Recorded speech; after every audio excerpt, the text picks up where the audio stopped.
Right, I've taken out the circlip with a set of long nose pliers, and what I do is I just put a screwdriver under it. It comes out fairly easy. Put that to one side obviously because you need that again. Give it a clean. Put that in my box of bits with the rest of the engine parts, and just get a big screwdriver and lever out the oil seal. Probably need a smaller one than that to get in underneath the bearing. There she comes, bit by bit. Just wiggle it around. You're going to destroy this oil seal, so don't even think about reusing it. Let's see if I can get the bigger one under there now. Just turn that, see, and then just turn it and it will come out.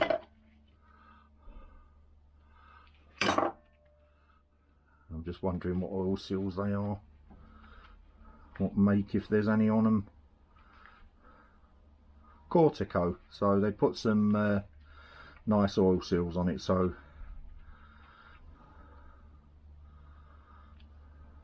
single lip, and that's another bone of contention. You've got Rolf ones have got double lip.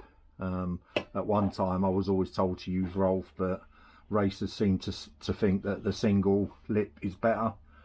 I don't know, to be honest. So what I'm going to do now is cut off again, warm this up with the gas, get it so it's, you know, it really got a spit type test on it, and I'll just see if it will knock out by turning it over and just doing that with it. We'll see.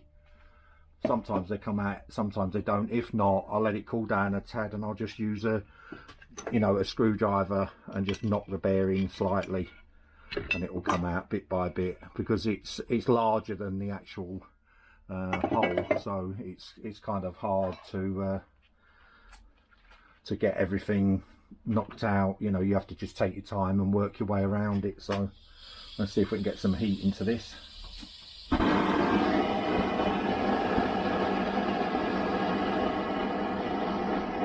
So just warm all around it. Keep the bearing if you can cool. Warm around the casing. And as I say, you want it to get as hot as the spit test. So when you spit on it, it evaporates and bubbles. I'll get the torch to work, the lighter to start now. Sod's law, innit? I don't know if that's high enough, or I've run out of this is the trouble with this sort of gas.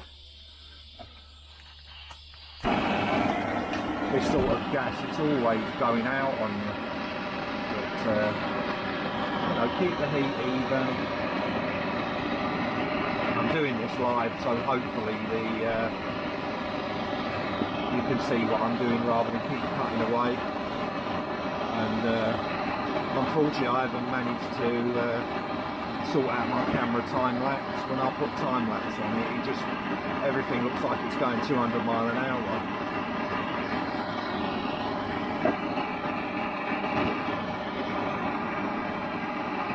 Keep the heat moving on it. You should see the grease start bubbling up around the bearing.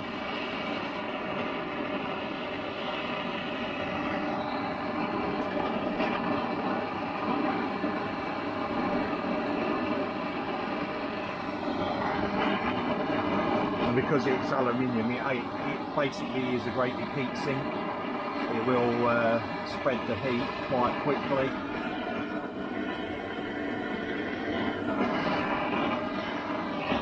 We just want to keep heating it.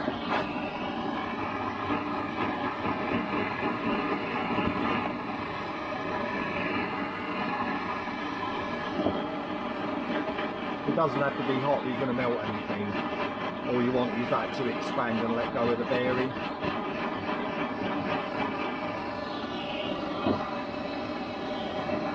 And once it starts moving, it should move out quite freely then.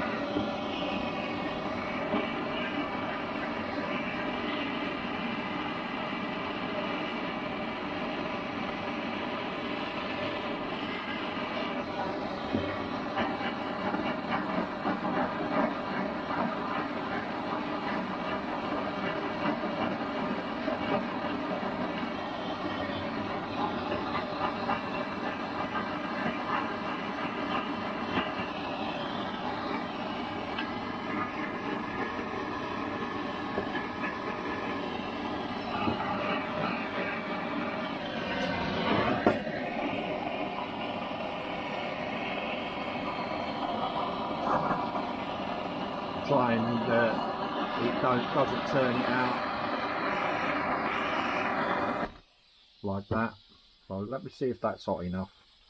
Turn that off for a minute. And all I'm going to do is literally just bang it against the table, my work table, and look at that bearing straight away.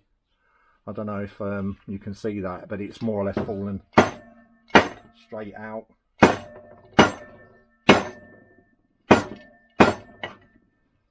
That's, see, nearly come all the way out for 5 minutes of heating.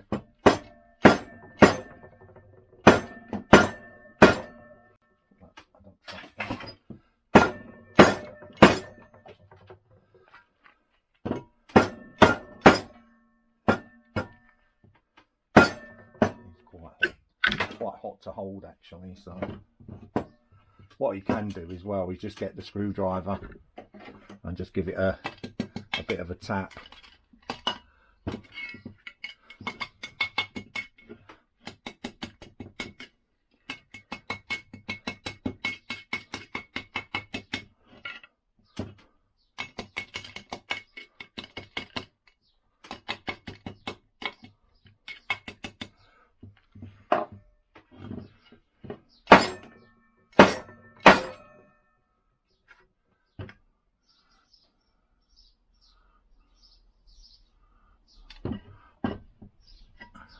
I'm just going to put a bit more heat into that.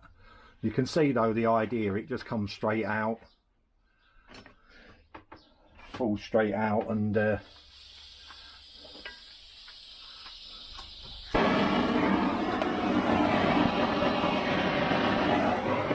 I've got to watch out for now, that I don't heat when it falls back in, but I'm just going to put a bit more heat on the inside bit.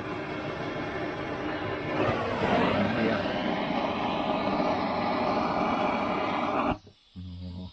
I do love these gas torches. It's where they lose out over the electric ones.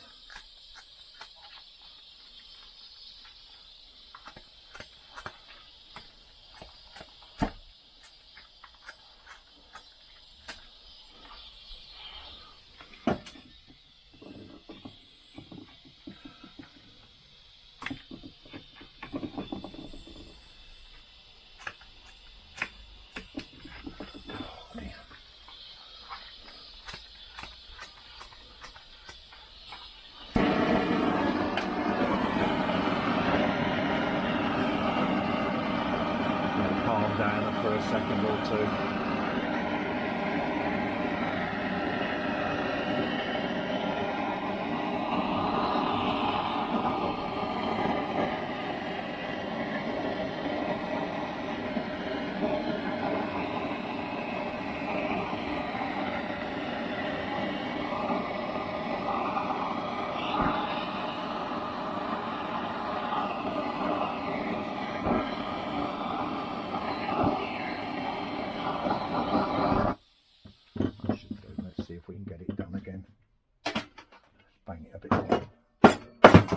It's come out. What this does as well is the bearing spacer, which is fallen out with it, for some reason I can't pick up. We don't need to buy a new bearing spacer because we haven't hit it with anything, so that just goes between the oil seal, the outer oil seal, and the bearing race. I'll let the bearing cool down there a bit, and vice versa, let this cool down. You can just knock out the oil seal, should come straight out basically. There she goes.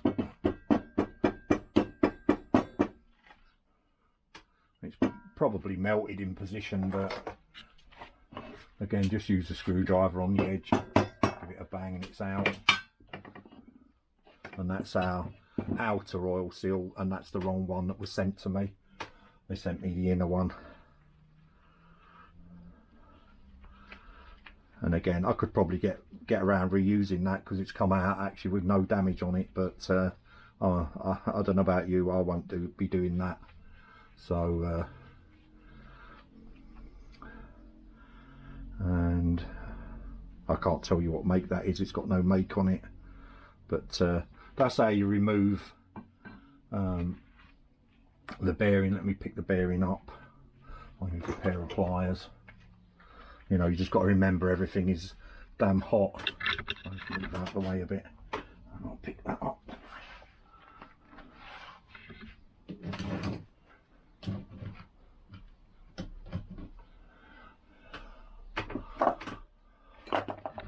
Right, so we've got our bearing there out of the engine, and again, you know, because I haven't used any force on it, you know, if that was a good bearing, a good make, etc., then, you know, I'd say yeah, you could reuse that again, although it looks like the case is broke on the inside of it, so that's why I don't like using plastic ones. Let's see how many bearings are on this, we'll count them. I'll start at the bottom. So 1, 2, 3, 4, 5, 6, 7, 8, 9. Don't move. I'm going to have to start again, unfortunately. It decided to move in my hand, so I don't count the bottom one till we go round. So 1, 2, 3, 4, 5, 6, 7, 8, 9, 10, 11, 12. There's 14 rollers in that. And I must admit, it does feel really nice. You know, like I say, there's nothing really wrong with using them bearings. It's just in a tuned engine. Do you want to be using Indian bearings? Personally not. Nice and warm it is as well. So if we look at what we've got this oil seal is the outer one. Then we've got a spacer, our bearing, and our inner oil seal. Should be that way actually. And then we've got our circlip. So they're our components in a GP 200 type casing. If you've got the smaller bearing on a 150, I would still say if you've got a 200 crank, always use the bigger bearing. You'd have a spacer on it is what I'm trying to say, because this bearing's not as wide, but I can put all them bits in there. As you know, I use Koyo, SKF, all of them, they're all good bearings, as are Indian bearings in the right. Stick them in a 150 engine, I can't see a problem with that. But had I got all the parts like the oil seal now, I could have quite easily built this in 10 minutes because it's already warm. All you're doing is basically warming it a bit more, and that bearing should drop in. The grease in there, I don't know what grease AF used, to be honest, but it don't look too good, does it? It's a bit emulsified and a bit black, but you know, generally I would say they build in their engines a lot more than me and probably you, but you know, they've been in the business long enough, and I'm certainly not one to criticise anything they do. They've forgotten more than I'll ever know.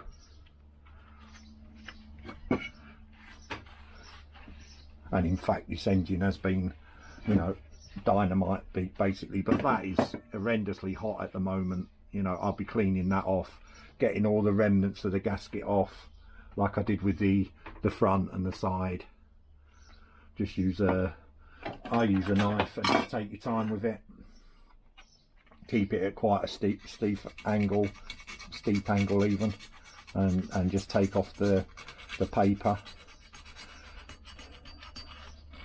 Then a nice bit of fine wet and dry 1500 or 2000 on it, just to clean up the contact area. And as you know, I always use gasket sealant as well. It's just, I don't know, I just think we're dealing with stuff that's years old now, and it only takes a little nick out of there, you know, a little channel, and you're going to get blowout, leaks and what have you. And there's nothing worse, I think, when you parked up somewhere and you've got a big puddle of oil or petrol underneath your bike. It just doesn't look very good to me. But what I'm going to probably do is I'll run the Dremel over all these, deburr all the little noggins that are on the casing. See how I feel. I might even polish it up off. I'm not doing that on camera because it's just boring. It's tedious work, as is porting, to be honest. If you're porting an engine, that's tedious work in my opinion, and hats off to the guys and gals that get involved and do it, you know what I mean. It's not something I do on a regular basis. I've done a few engines, nothing like, you know, a lot of the guys out there. Steel Weasel's one, he's great at doing stuff like that, and I recommend, if you've got time, and look him up. I think he's in Spain somewhere.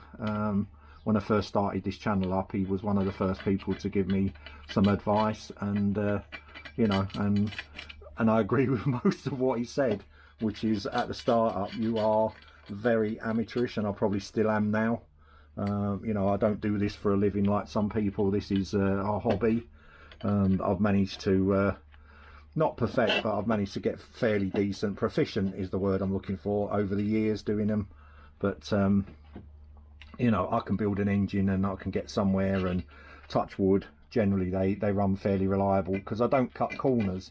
And that's what I was saying in numerous other videos. Unlike a dealer, if something doesn't fit, something was wrong with this, buy a new one. You've got the time to do that, whereas they're working to you know, a price or whatever. They might weld something where you'd say, no, I'm not welding it, I'm going to replace that. You know, it's your money at the end of the day, and as I keep saying, in some things it's your life on the line. So, you know, if you're going to risk your life for a few quid, then be my guest. I'm not. You know, safety is something that a lot of people drum on about, but it's too late after the event when, you know, you're laying there and your family are crying. So if you're good enough or lucky enough to have a family that love you, then, you know, do your part and look after yourself for them. So, but, you know, I'm not telling you what to do with your life. It's your life, and you do what you want. But I can only advise you, if there's something that's risky like your brakes or whatever, make sure that your brakes work. And you don't want an engine that's too tight and it's going to seize. You know, at the end of the day, you want to be able to get somewhere and back. And I would say you don't want to be, you know, some people do, they want to be first, like they do with everything. It's a life is a race, and they've got to be first down the road. They've got to be first to the, you know, to turn up at the event or whatever, and they've got to have the fastest bike and what have you. I just aim to be getting there and getting home. That, to me, you know, if you've had a day out, you've not taken a panel off, and you've done your homework, and you've done all the, you know, all the back work, and you've built your engine to the best of your ability, what more can you do?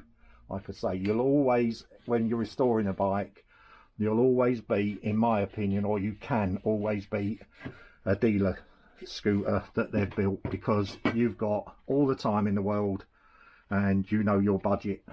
So, you know, they're putting on copy badges. You can wait till you buy an original badge, like I've done in the past, and spent, you know, when the badges weren't really being remade, you know, 50 quid from Western scooters, which doesn't sound a lot of money now, but you're talking, you know, 30 odd years ago, 96, round about there, 95, and you know, you've driven all the way down to Western just to buy a badge. In fact, 2 on that occasion, but, you know, and he's good enough at the time to sell you some, because they weren't growing on trees, original TV200 badges in that case. You know, that the difference to me, where I look at a scooter and I've done it properly, whereas, you know, you look at something that, with the greatest respect, a dealer's done at a price, and they've just got, you know, copy badges on it, and you can see the difference. You know, the trained eye knows that you've got a proper seat on it, and you know, some of the new stuff, again, you know, when you're into GS's, Vespers and what have you, some of the stuff you just cannot get your hands on. So, you know, I can understand people going down that route and riding their bikes. You know, where'd you stop? If you're a bit of a perfectionist, then you're never satisfied. You're always looking out, you know, for the next part to go on it, and, you know, you're replacing stuff. What I suggest to people that they do is buy the best you can to start with, and then, you know, if you've got one scooter, I've got more than one, go along the way and buy bits as you go. You will make friends when you're riding them, And you know, people have got tons of these things in their sheds. Like, I'm not the only one who's got more than one. And like I say, it's always worth meeting people, talking to people, you know, and getting some contacts. Just putting some brake cleaner in there to clean out the old grease. And you can see how nice and clean that looks inside. You know, it's not perfect yet, but I will go over that again and clean it all out. And I'll show you when I build this basically what I'm doing. So it's just the reverse of taking it apart. It's oil seal in, spacer, bearing, oil seal, circlip, and in your bite. And as I say, it's a shame the one that came last week was this oil seal, not this one, even though I'd ordered that one. But hey, oh, we're all human. I won't mention the shop I bought it from because it's not fair. You know, we all make mistakes. But like I say, it's no big deal to me because I can wait. Whereas there's a lot of people out there that, you know, I want my bike back Friday, and you know, this is where the dealers are under the pressure where I'm not, and hopefully you're not. You know, you might want it for a ride out or something, but you know, then you plan your maintenance, etc., to give you plenty of time for things like this to come. You know, like the bearings, oil seals. You know, better still have a spare set, which I do mostly, but because I've only got one set of Viton oil seals, and I haven't got this oil seal anyway. I've got the rest of them, rear hub, etc., but I haven't got that one, and I knew that when I ordered it. And for me, I only ordered one anyway, so when I should have ordered more than one. I can put that back to cool down now, and that's our mag side stripped down. So the next job I'm going to be doing is taking out the drive side bearing and the plate off of that. As you probably noticed, I've put the engine for the first time since you've been watching. I've actually put it on an engine stand, but I've been showing people that you don't really need this. It's just holding it nice and tight to work on, you know what I mean? It's, if you're only going to be restoring an odd scooter here and there, where'd you stop? You know, you can carry on buying and buying and buying and buying and have your own little workshop. And if you enjoy it, you know, repairing them, and you get good at it, you're in a club, people all put work your way, you know what I mean? To pay for your tools. You know, if you're looking at it that way, that you're not really making money on it, but you're just recouping the cost of your tooling, then you're a winner, they're a winner. And you know, it's what we're all about, helping people, isn't it? Or it should be in this world. Try and going around helping each other. And yeah, I'm just wondering what that is that fell out of it. Bit of plastic from somewhere, God only knows where that's come from. That was in where the bearing was. So yeah, so on the next video I'll turn this engine stand around, and I'll show you how to get them out. The best way I've found is with an impact driver, which is there somewhere on there. I need to tidy up again. I'm getting snowed under with tools that are out when they don't need to be out. You only need them when you strip down. I've been busy at work, so you know, we've all got excuses, haven't we? But I'm going to turn that round for the next video, and I'll tool up the impact driver and show you. This one's already got the high tensile bolts in them, countersunk bolts, and I've ordered some new ones which I've actually got here. So I could in theory put the Koyo bearing in and put the seal plate on. You know, it's just one of them things, isn't it? So anyway, catch me on the next one, and stay safe everybody. Cheers for now. Bye.